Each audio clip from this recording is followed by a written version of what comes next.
ඉතින් මේ ඔයාලා දකින්නේ ට්‍රීපෝට් 2 ස්ටොක් ට්‍රීපෝට් ට්‍රීවිල් එක මේ එන්ජින් එකට සවි වෙන වංගඩියක්. මෙන්න මේක මේ මගේ මාපට ඇඟිල්ල තියෙන හරියෙන් තමයි වංගඩිය සීල් එක වදින්නේ. ඒකට ඔයාලා දාන්නේ අර තනි කොලර් එකේ සීල් එකනේ. දැන් මේ වංගඩිය අතුල් පැත්තෙන් බලපුවම හොඳයි කැපිලා නැහැ. දැන් වාහන වල බඩුත් ගණන් කාලේනේ. මේ වගේ වංගඩියක් විසික් කරන එක අපරාධේ. ප්‍රතික්‍රියාවක් දාන එක.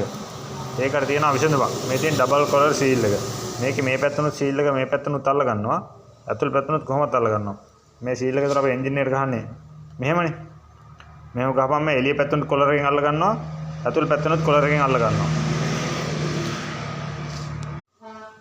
ඉතින් මේ ඔයාලා දකින්නේ ට්‍රීපෝට් 2 ස්ටොක් ට්‍රීපෝට් ට්‍රීවිල් එක මේ එන්ජින් එකට සවි වෙන වංගඩියක්. මෙන්න මේක මේ මගේ මාපට ඇඟිල්ල තියෙන හරියෙන් තමයි වංගඩිය සීල් එක වදින්නේ. ඒකට ඔයාලා දාන්නේ අර තනි කොලර් එකේ සීල් එකනේ. දැන් මේ වංගඩිය අතුල් පැත්තෙන් බලපුවම හොඳයි කැපිලා නැහැ. දැන් වාහන වල බඩුත් ගණන් කාලේනේ. මේ වගේ වංගඩියක් විසික් කරන එක අපරාධේ. ප්‍රතික්‍රියාවක් දාන එක.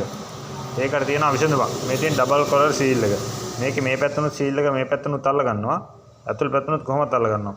මේ සීල් එක විතර අපේ එන්ජින් එකට ගහන්නේ. මෙහෙමනේ. මෙහෙම ගහපම් මේ එළිය පැත්තනොත් කොලර් එකෙන් අල්ල ගන්නවා. අතුල් පැත්තනොත් කොලර් එකෙන් අල්ල ගන්නවා.